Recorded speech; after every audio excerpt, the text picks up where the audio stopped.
Graça e paz, povo lindo. Vamos para mais um milagre do nosso Senhor e Salvador Jesus Cristo, a ressurreição do filho da viúva de Naim. Lucas 7, versículo 11.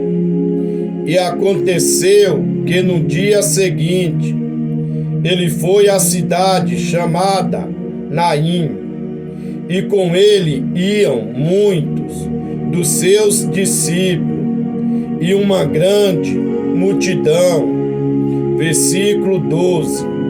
E quando chegou perto da porta da cidade, eis que levava um defunto, filho único de sua mãe, que era viúva, e com ela ia uma grande multidão da cidade.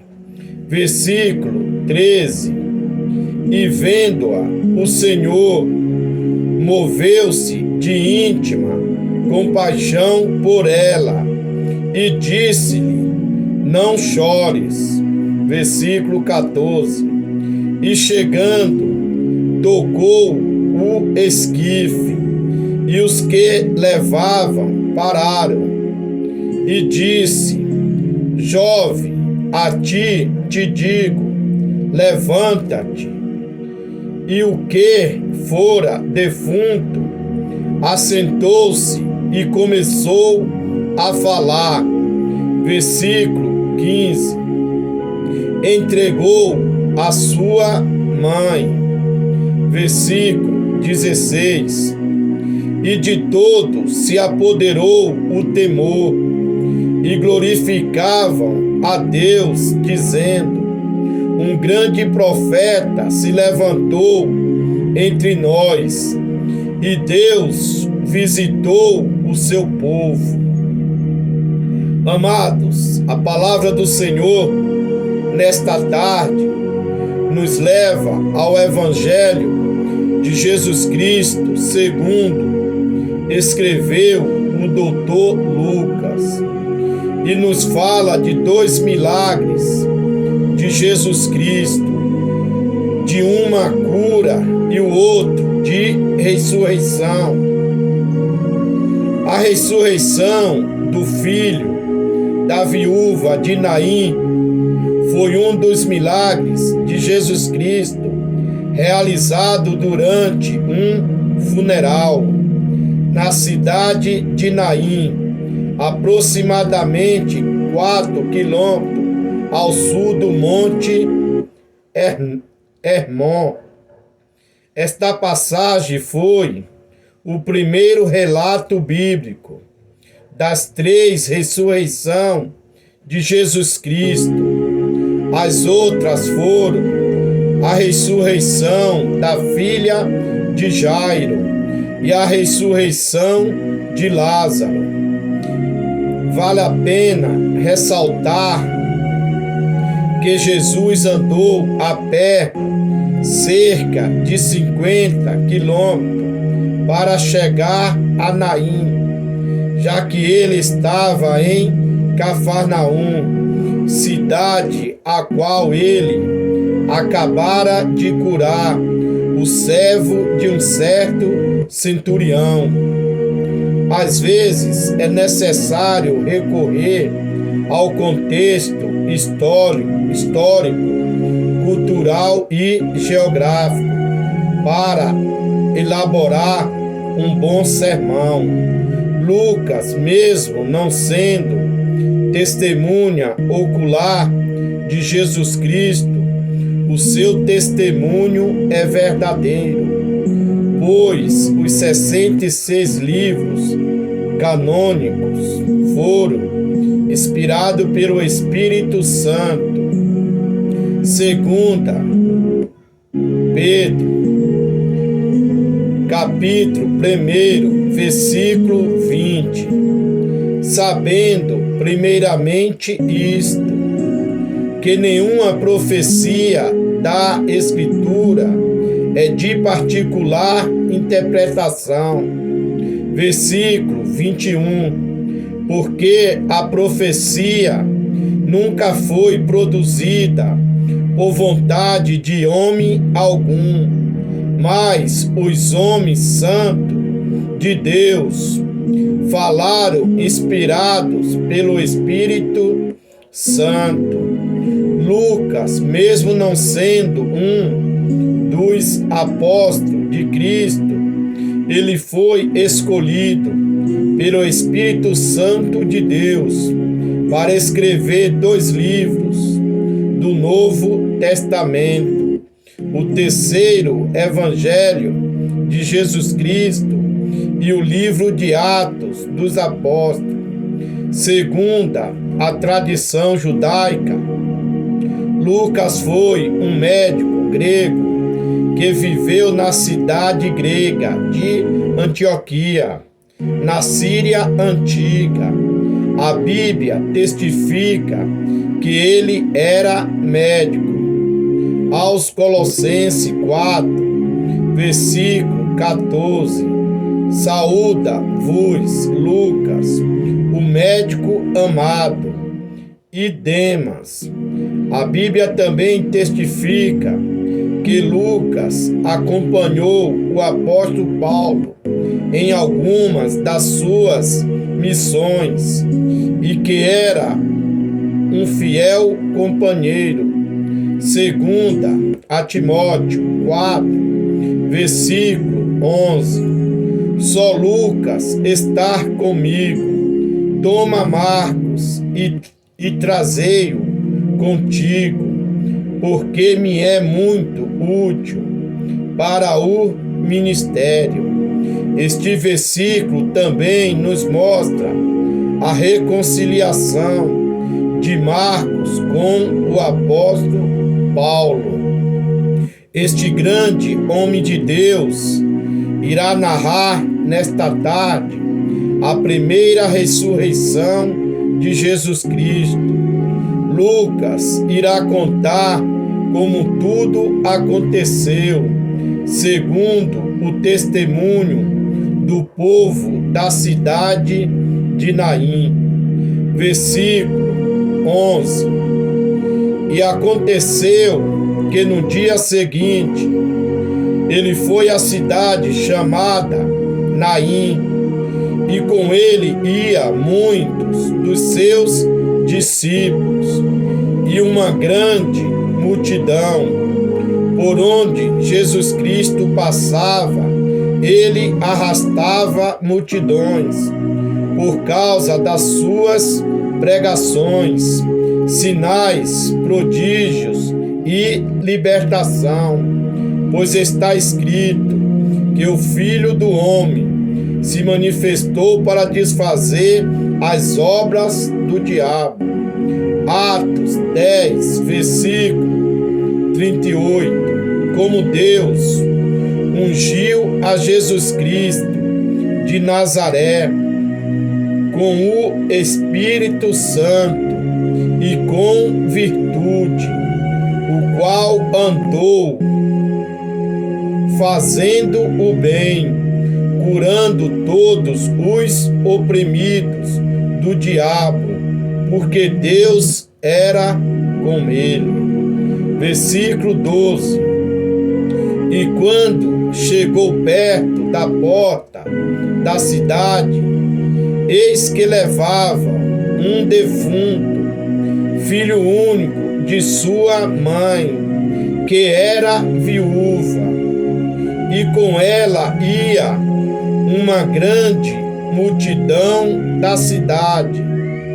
A Bíblia está falando de 2 multidões com sentimentos diferentes. A multidão que vinha com Jesus Cristo estava radiantes de alegria. Já a multidão que estava saindo da cidade de Naim estava triste e pesarosa, pois fora dos caminhos do Senhor a alegria é momentânea, a alegria é passageira. Salmo 16, versículo 11. Fazei-me ver a vereda da vida, na tua presença há abundância de alegrias, a tua mão direita há delícias perpétuas. E todos nós sabemos que quem está à direita do Deus Pai é o nosso Senhor e Salvador, Jesus Cristo. Versículo 13. E vendo o Senhor, moveu-se de íntima compaixão por ela e disse-lhe: não chores. Jesus Cristo falou: não chore, porque o dono da vida tinha chegado naquela cidade. E por onde Jesus Cristo passa, o cenário muda, pois ele transforma choro em alegria, morte em vida, pois ele mesmo deixou escrito pelo ministério do rei Davi que o choro pode durar uma noite, mas a alegria virá ao amanhecer. Aquela mãe chorou a noite inteira a morte do seu filho, mas a Bíblia vem nos falar que todos aqueles que semeiam em lágrimas ceifarão com alegria. O choro e a perseverança de Ana lhe rendeu o grande profeta Samuel. 1 Samuel 1, versículo 10. Ela, pois, com amargura de alma, orou ao Senhor e chorou abundantemente. A Bíblia irá nos falar que o choro do rei Ezequias lhe rendeu mais 15 anos de vida. Isaías 38, versículo 5. Assim diz o Senhor, o Deus de Davi, teu pai: ouvi a tua oração e vi as tuas lágrimas. Eis que acrescentarei aos teus dias 15 anos. Versículo 14.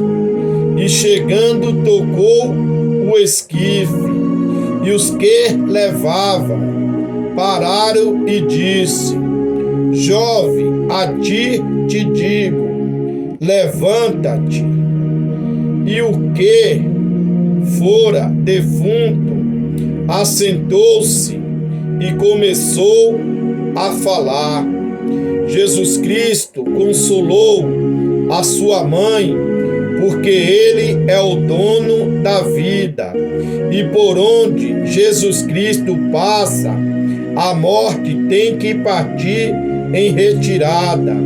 Ele chegou em Cafarnaum, ressuscitou a filha de Jairo. Marcos 5, versículo 42. E logo a menina se levantou e andava, pois tinha 12 anos, e assombraram-se com grande espanto. Jesus Cristo também chegou em Betânia e não foi diferente. O seu amigo Lázaro foi ressuscitado pelo poder da palavra de Deus. João 11, versículo 43.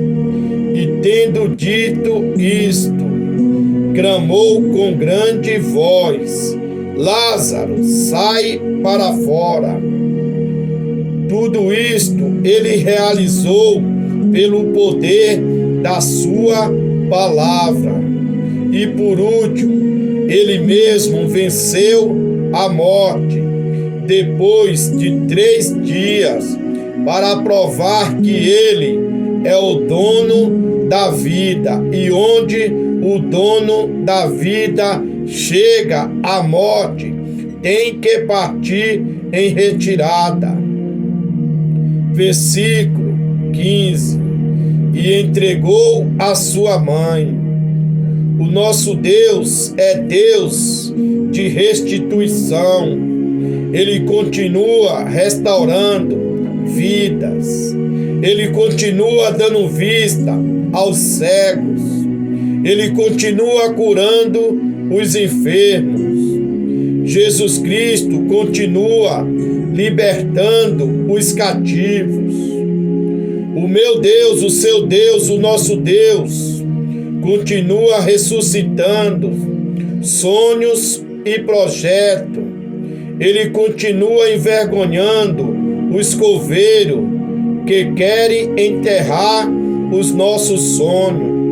Do mesmo jeito que Deus usou Elias para ressuscitar o filho da viúva de Serepta, Ele também usou o seu filho para ressuscitar o filho da viúva de Naim. Ele também usou Pedro para ressuscitar Docas, e o apóstolo Paulo para ressuscitar Eutico, e continua usando todos aqueles que crêem nos dons celestiais. E ele manda te dizer, segundo esta palavra, que aquele coveiro que queria enterrar os seus sonhos serão envergonhados. Aqueles coveiros que tentaram enterrar o seu ministério serão confundidos pelo poder desta palavra. Versículo 16: e todos se apoderou o temor, e glorificava a Deus, dizendo: um grande profeta se levantou entre nós, e Deus visitou o seu povo. Nessa tarde, Deus está visitando pessoas e entregando a grande bênção e a grande vitória que o meu irmão e minha irmã tanto almeja. Este versículo é o cumprimento da profecia do grande profeta Moisés. Deuteronômio 18, versículo 15: o Senhor teu Deus te levantará um profeta do meio de ti, de teus irmãos, como eu, a ele ouvireis. Eu não sei o que o meu Deus prometeu para o meu irmão, para a minha irmã. Uma coisa eu posso te afirmar: se foi verdadeiramente o Deus vivo que te prometeu, no tempo certo irá se cumprir, e o nome dele será glorificado. Jeremias 1, versículo 12: e disse-me o Senhor: viste bem, porque eu velo sobre a minha palavra para cumpri-la. Amados, quando é Deus que fala, se cumpre. Agora, quando é vasilha se passando por vaso, nada acontece. Amém? Tenham todos uma ótima semana, repleta de felicidades e grandes livramentos da parte do Senhor dos Exércitos, o grande eu sou, o leão da tribo de Judá. Um forte abraço do seu amigo e irmão em Cristo, Miguel Reinan.